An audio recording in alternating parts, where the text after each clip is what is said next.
Is lights out and underway here at the Sepang International Circuit. Aldeguer got the dream long first corner. Gonzalez will lead the pack into turn one. It's been a real strong start for Pedro Acosta. He's immediately up inside. Avoid both him and his crash motorcycle, but there was clear contact there between Aldeguer and Gonzalez, and he dropped down. The rider who had to slow up most to get out of the way was Tony Arbolino, who was running in fourth at the time. So if he was trying to five now, moving through on Tony Arbolino, Aldeguer leads, but we'll wait and see whether he might come under investigation for that. Arbolino, that's a throwback to Sepang 2022, isn't it? When Agura, right here on the last lap of Fernandez, crowned world champion in Moto 2 last year. Pedro Acosta then second. Marcos Ramirez, his best start in 56 races. Ramirez up inside the top three as well. There's a battle of the bricks going on there between, so he's no further forwards than he was really. Championship in Moto 2 this year.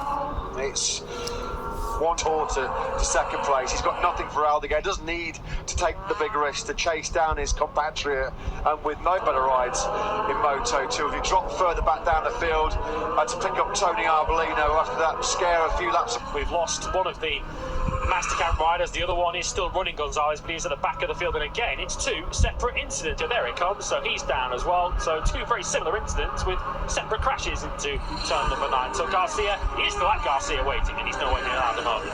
Turn 9 marshals were in their lunch, aren't they, here today in Spain? They've been kept very, very busy in terms of the World Championship. A very remote chance to keep his hopes alive going to Qatar next week. Enough so far this season as we track back to somebody's crashed out in our headsets. We haven't lost any of the top three. Hopes of overhauling Dixon for third place in the championship, and I hate to say it, but that doesn't come out the other side of it.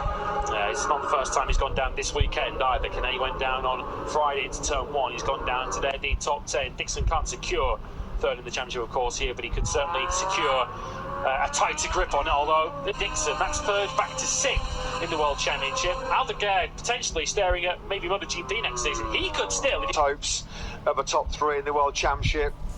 Those kind of mistakes, those kind of errors have got to be eradicated. If he's having a relatively relaxing run to the Moto2 World Championship in this Grand Prix, he's been happy just to let Aldeguer clear the ultimate test. Astonishing next level speed from the Spanish. The season that Arbolino has had, this is the corner where he encountered those problems early to 30. Tiger Tony on Tiger Harder. So Tony Arbolino trying to salvage maybe a top 10 with the Elfmark Vidas Racing squad next year. Well, he'll be partnered by Philip Salach.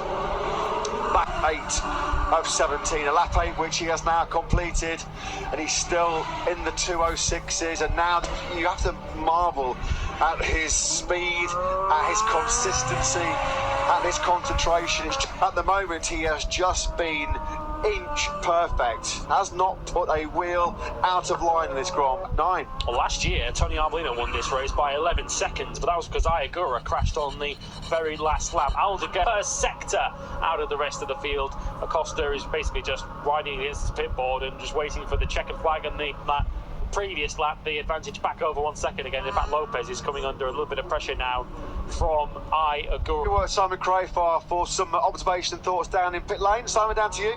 Yeah, it's well documented. 3-4 laps behind a rider and the front tyre temperature goes through the roof.